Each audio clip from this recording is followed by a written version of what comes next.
সন্ধ্যা হতেই কেমন যেন একটা খাই খাই ইচ্ছে জেগে যায় মনের মধ্যে, বড় থেকে ছোট সবারই। আমার তো খুবই ইচ্ছে করে, কিন্তু সন্ধ্যাবেলা হলে যা গরম, কোনো খাবারই বানাতে ইচ্ছে করে না। কিন্তু ইচ্ছে না করলে তো উপায় নেই, করতে তো হবেই। তো নমস্কার বন্ধুরা, মনের স্বাদ কাহনে সকলকে অনেক অনেক স্বাগত জানাই। আশা করছি সবাই খুব ভালো আছেন।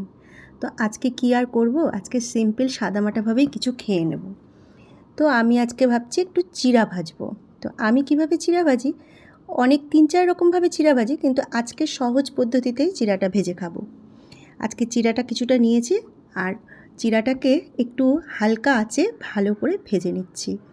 আর বন্ধুরা, অনেকে অনেকভাবে চিড়া ভাজে এবং আমিও অনেকভাবেই চিড়া ভাজি, কিন্তু সব রকম তো আর সবসময় খাওয়া সম্ভব হয় না শরীরের দিকে তাকিয়ে। তো এই চিড়া ভাজাটা খেলে কিন্তু কোনো সমস্যা হয় না, তো সেই জন্য আমি মাঝে মধ্যে করে থাকি।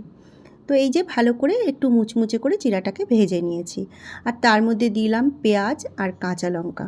আমি চানাচুর দেবো না, কারণ আমার বর চানাচুর খেতে পারে না, অম্বল হয়ে যায়। তো যাই হোক, তবুও তাকে মাঝে মধ্যে জোরজার করে দিই।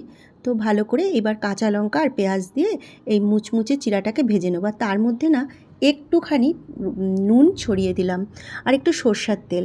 নুন আর একটু সর্ষের তেল দিলে কিন্তু চিড়াটা খেতে বেশ মজার লাগে। তো তারপরে ভালো করে হাত দিয়ে মেখে নিলাম চিড়াগুলোকে, দিয়ে তারপরে এই চিড়া ভাজাটাকে গরম গরম খেতে বেশ মজা লাগে। আর সাথে যদি 1 কাপ চা হয়, তাহলে কিন্তু সন্ধ্যাটা জমে যায়। তবে যারা চানাচুর পছন্দ করে তারা এর সাথে চানাচুরও দিতে পারে, চানাচুর দিলে কিন্তু অনেক ভালো লাগে। বা ডালমুটো দেওয়া যায়, বা বাদামও দেওয়া যায়, যেটা যার ইচ্ছে সেভাবে মেখে খেতে পারে। তবে আমি কিছু দিইনি, কারণ আমার বর বলল যে কিছু খাবে না, প্লেন খাবে।